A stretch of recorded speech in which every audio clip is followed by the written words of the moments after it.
بسم اللہ الرحمن الرحیم۔ گالی کا جواب گالی اور تانے کا جواب تانے سے دینا انا کو تسکین دیتا ہے لیکن دماغ کو بنجر کر دیتا ہے۔ قبول کرنے سے پہلے جو مرضی تحقیق کرو، مگر جب قبول کر لیا تو نبھا جانا ہی کمال ہے۔ واصف علی واصف۔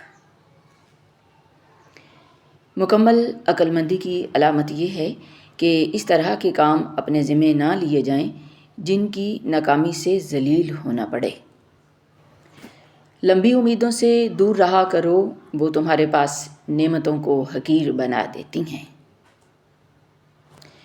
چھوٹی چھوٹی نیکیاں بڑے بڑے گناہوں کو کھا جاتی ہیں۔ کسی کے بارے میں اچھا سوچنا بھی ایک نیکی ہے، اور کسی کے بارے میں غلط گمان رکھنا گناہ ہے۔ قرآن کا فیصلہ ہے، ان بعد الظن اثم۔ سب کچھ مل جاتا ہے مگر نہیں ملتے احساس کرنے والے لوگ۔ ایسا مکتب بھی کوئی شہر میں کھولے جہاں آدمی کو انسان بنایا جائے۔ یاد کے تند و تیز جھونکے سے آج ہر داغ جل اٹھا میرا، یاد ماضی عذاب ہے یا رب، چھین لے مجھ سے حافظہ میرا۔ دعائیں مانگتے اور دیتے رہا کریں، کیونکہ جن چیزوں پر ہمارا اختیار نہیں وہ ہماری دعاؤں میں تو شامل ہو سکتی ہیں۔ بہترین دنوں کے لیے برے دنوں سے لڑنا پڑتا ہے۔ وقت کی رفتار بجلی کی رفتار سے زیادہ تیز ہے، کیونکہ ہمیں اس کے گزرنے کا احساس بھی نہیں ہوتا۔ بغاوت ہمیشہ وہی لوگ کرتے ہیں جن کو حلال و حرام کی تمیز ہو، برے بھلے کی پہچان ہو۔ منافق تو ہر رنگ میں سج جاتے ہیں۔ یہ بندہ درخت کاٹ رہا تھا، جب تھک گیا تو اسی درخت کے سائے تلے آرام کرنے لگا، اور آرام کرنے کے بعد دوبارہ کاٹنا شروع کر دے گا۔ موقع پرست اور خود غرض لوگ بھی ایسے ہی ہوتے ہیں، بیک وقت فائدہ بھی اٹھاتے ہیں اور کاٹتے بھی ہیں۔ ٹوٹنے کا مطلب ہمیشہ ختم ہونا نہیں ہوتا، کبھی کبھی ٹوٹنا زندگی کا آغاز ہوتا ہے۔ یہ دنیا نے کیسا نظام بنا رکھا ہے، ہر کسی نے اپنے سے نچلے کو دبا رکھا ہے۔ راضی رہا کرو ہر پل خدا کی رضا میں، تم سے بھی بہت مجبور انسان ہیں اس جہاں میں۔ جب اپنوں میں مکار، غدار اور منافق پیدا ہو جائیں تو میدان میں کھڑا شیر بھی کتوں سے ہار جاتا ہے۔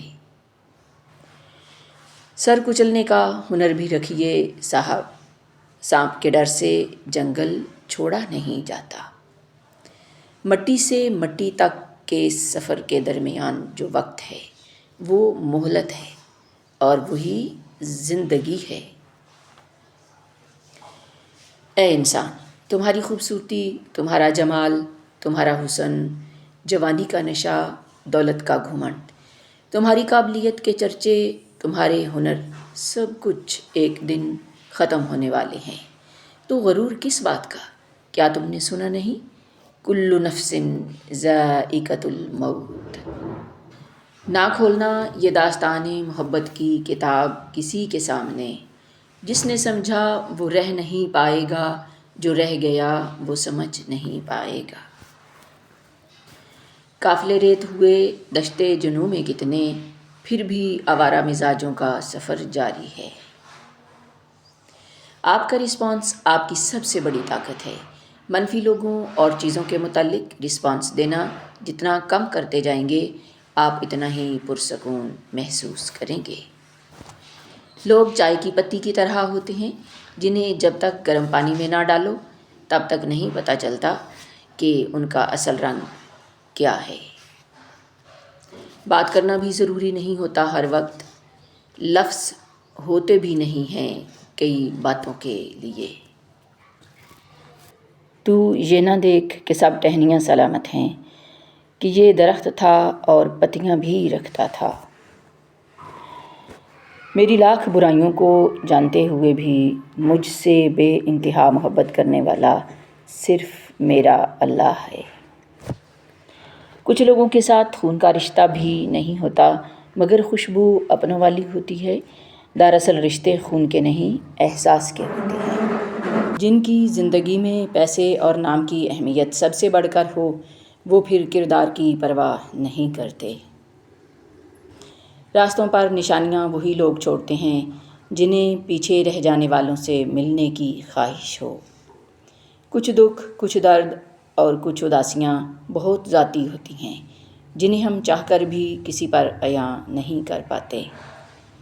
اللہم اغفر لی ورحمنی وجبرنی واہدنی ورزقنی، اے اللہ مجھے بخش دے، مجھ پر رحم فرما، میرے نقصان کی تلافی فرما، مجھے ہدایت دے اور مجھے رزق عطا فرما۔